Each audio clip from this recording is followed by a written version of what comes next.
Boa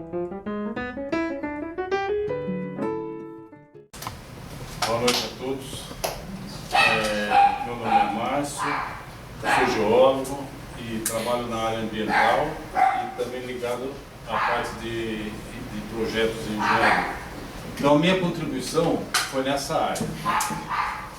Junto comigo, eu queria destacar também a participação do engenheiro agrônomo, que é especialista em vegetação, análise de vegetação, supressão, enfim, legislação. E esse trabalho que nós fizemos, a gente está chamando de uma avaliação ambiental preliminar, né? Que é a primeira avaliação para você identificar a viabilidade técnica e econômica da implantação do empreendimento, que no nosso caso é do projeto Fraterno.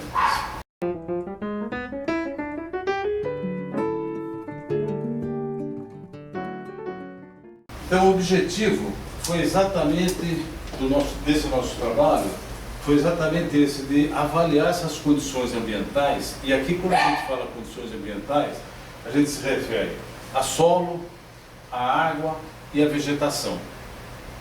E isso foi feito para diversas áreas que nós visitamos na região de Ibiúna, né?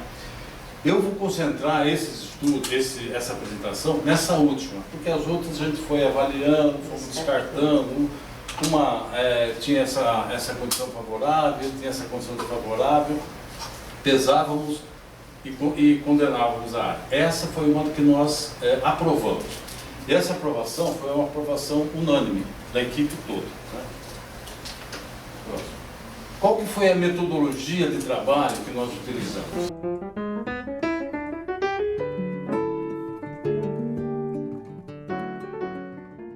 Primeira coisa, a gente identificava essas áreas nas imagens Google depois que um corretor ou alguém que estava vendendo as áreas nos apresentava, né?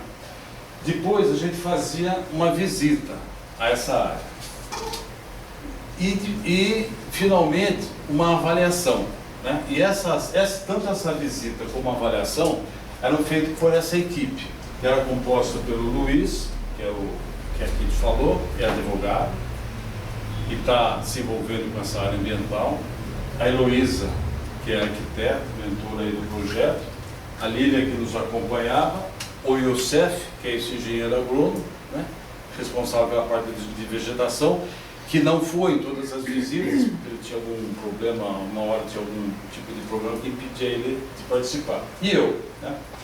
E depois disso tudo, nós fazíamos uma elaboração de um parecer técnico, avaliando sobre todos esses aspectos a condição da área, favorável, desfavorável, etc.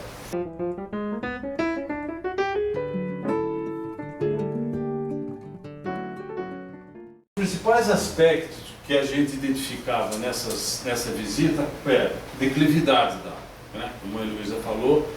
A região de Ibiúna, nós temos que entender o seguinte, é uma região que tem uma certa acidentalidade em termos de relevo.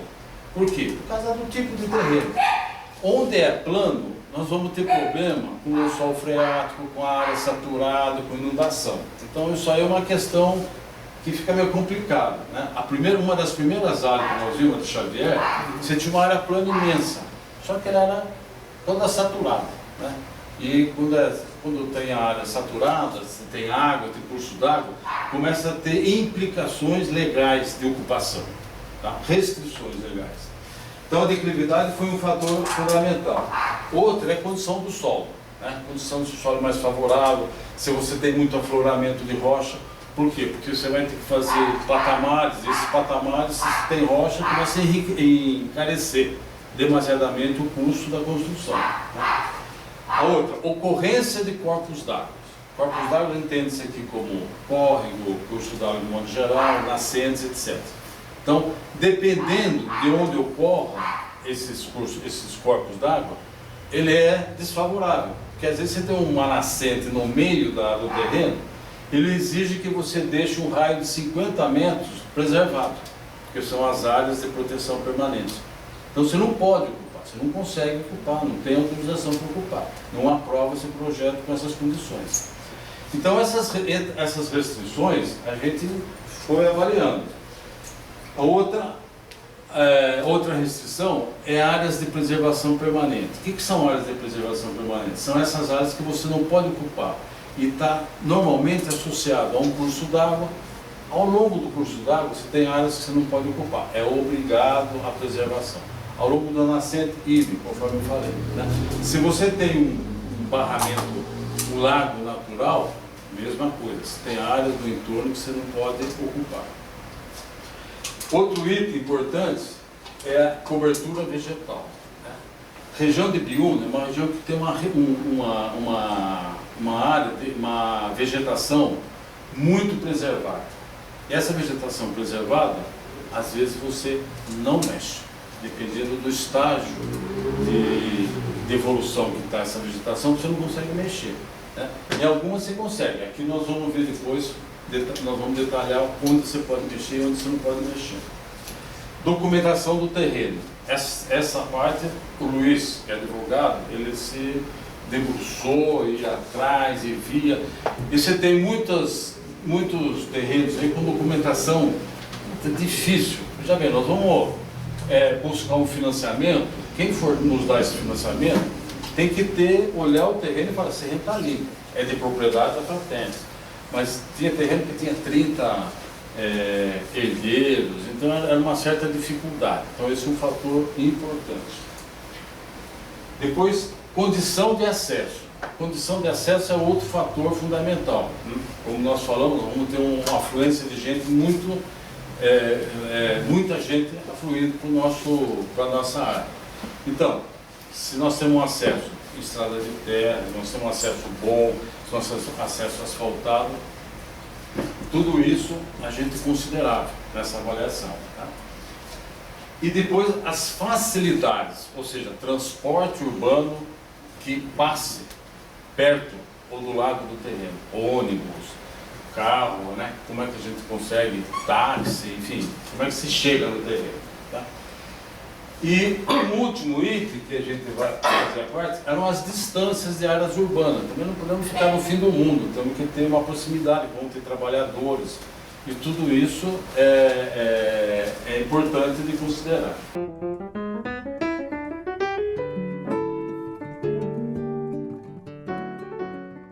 Agora eu vou apresentar para vocês as características gerais dessa área que nós escolhemos aí como a melhor daquelas que nós vimos.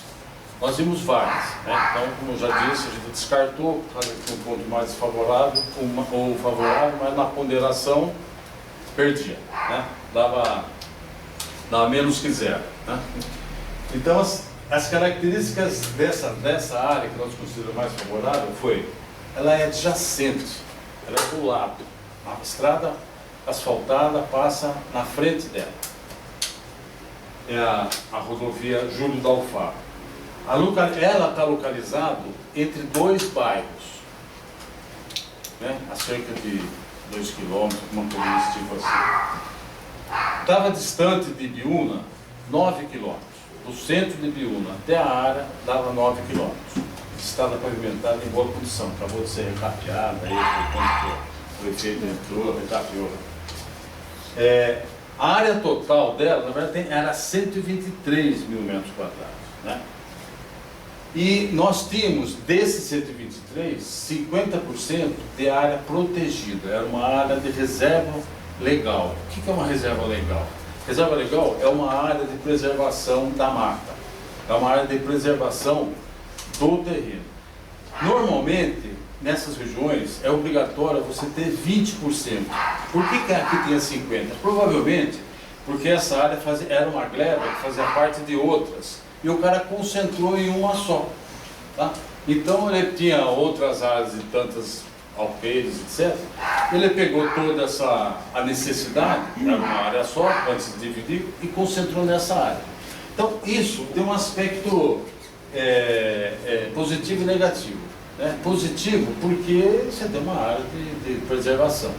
E positivo também porque nós, na hora de se fôssemos fazer uma negociação com ele, nós iríamos negociar em cima do preço que ele pediu. Por quê? porque nós só vamos poder aproveitar 50% da água. Então ele está nos vendendo, não está nos vendendo os 120 e tantos, os 5 alqueires aí, para arredondar. Ele está nos vendendo 2,5 alqueires. Então, na negociação, a gente tem esse fator como elemento principal para reduzir o preço, tá certo? Então, nós teríamos com uma área utilizável em torno de 60 mil metros quadrados, que é mais do que suficiente para atender o nosso projeto.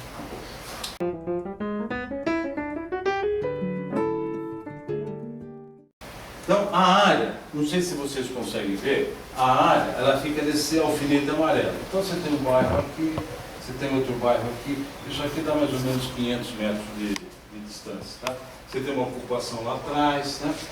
A área, ela pega esse trecho aqui, essa aqui já não é mais área, e vem isso aqui, esse melhor. Então, essa aqui é a área. A estrada pavimentada, tá? Essa aqui é a área da preservação, depois nós vamos ver num outro desenho, ela está nesse ponto. Aqui é a parte de baixo, é o fundo da área, que a Luiz apresentou. Nós temos essa área, é um declive, aqui em cima é um pouquinho plano e tal, depois ele desce até aqui, que é o fundo do vale, onde passa um córrego. Esse córrego ele é barrado, então é uma pequena barragem onde o vizinho, esse vizinho do outro lado, usa como irrigação, enfim, para algumas finalidades de aproveitamento da água superficial.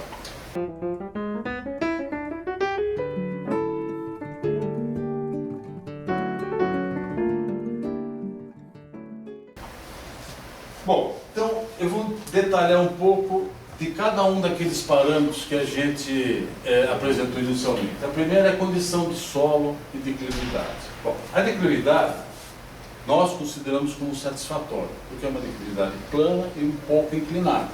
Ela atende às necessidades de implantação do nosso projeto, conforme a Heloísa apresentou anteriormente. A espessura do solo ela é favorável, porque ela tem uma espessura que vai nos permitir fazer os patamares sem encontrar um material mais duro, que encareça mais a construção. Tá? E é também favorável a execução desses taludes, né? E também da fundação, a hora que você for fazer lá as estruturas para edificação. Tá? E o terreno ele é favorável a plantio, né? Porque ele não tem pedra, ele é um terreno, é um solo superficial. Até o Alberto falou, pode ser pH, não, pH depois você vai analisar em função do que você quer plantar. É ácido, então tem que botar. Não sabemos exatamente qual que é. Mas o vizinho de lado planta, o vizinho do outro lado planta, o do fundo planta, né? Normalmente a adubação vai ser uma coisa corriqueira, tá? Nós também podemos plantar.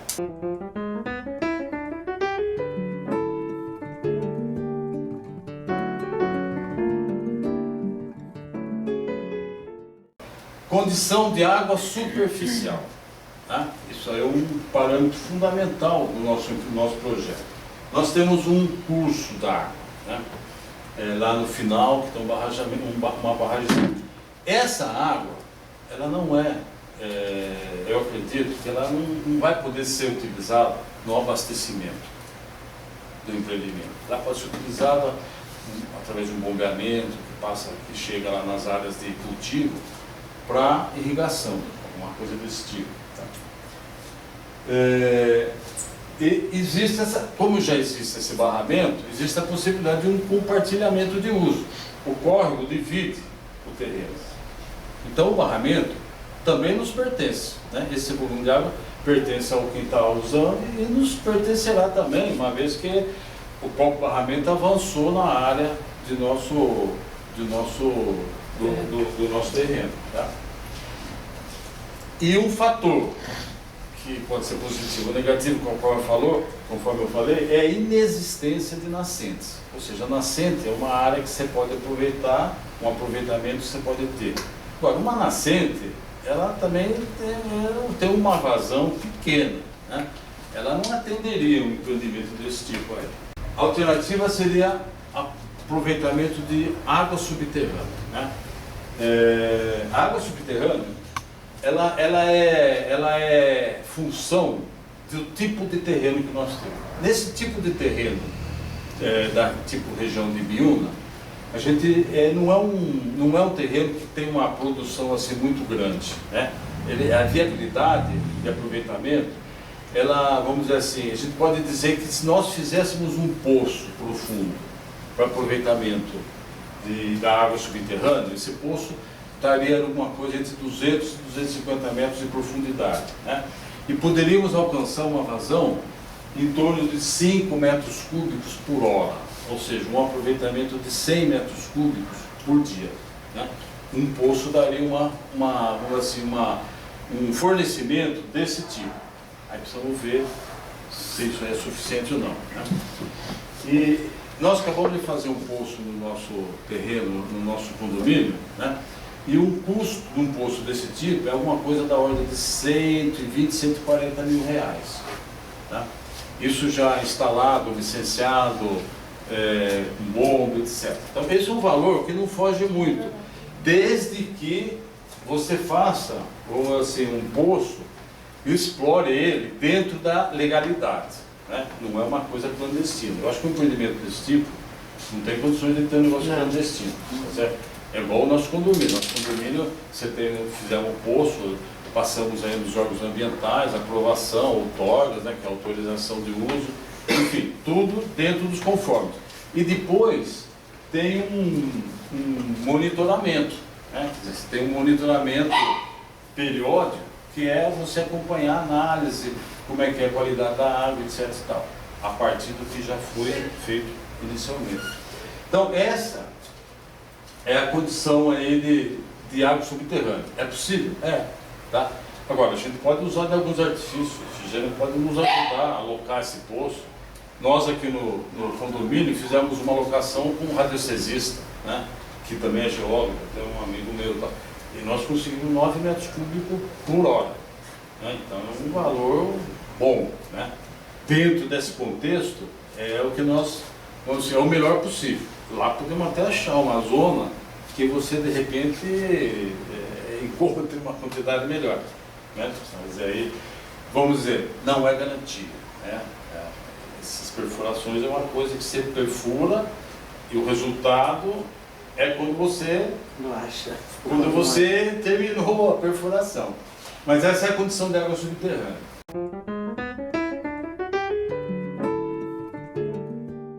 E a cobertura vegetal do terreno? Então vamos explicar um pouquinho, né? A Luísa comentou que você tinha uma área que podia ser ocupada e no entorno você tinha uma outra área, que é a área que não podia ser ocupada. Essa é a tal da reserva legal, que está registrada em cartório, matrícula do terreno, enfim, não se mexe, não podemos contar como utilizar essa área.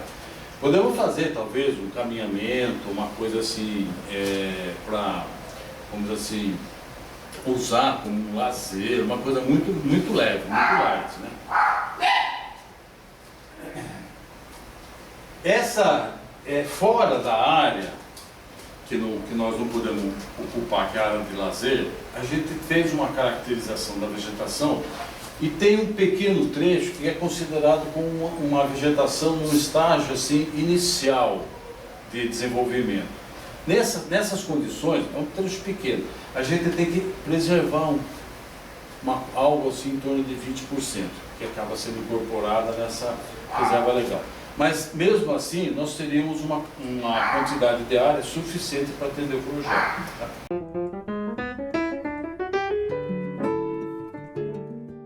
O mesmo desenho que a Heloísa colocou, né? Essa aqui é a área da reserva legal.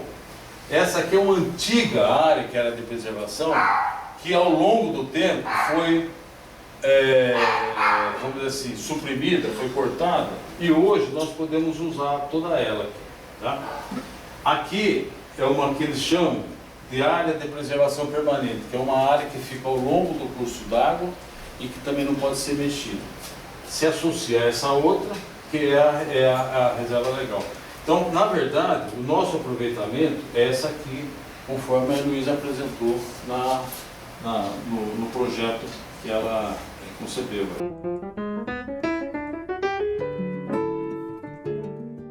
Depois de um estudo desse, uma viabilização técnica, econômica e legal, né? Quais são os procedimentos que a gente tem que fazer em cima do terreno, né? Depois que já comprovou aí a legalidade do terreno, que é o trabalho que o Luiz faz, está tudo ok, que não é, os impostos, aquele negócio, toda essa parte legal.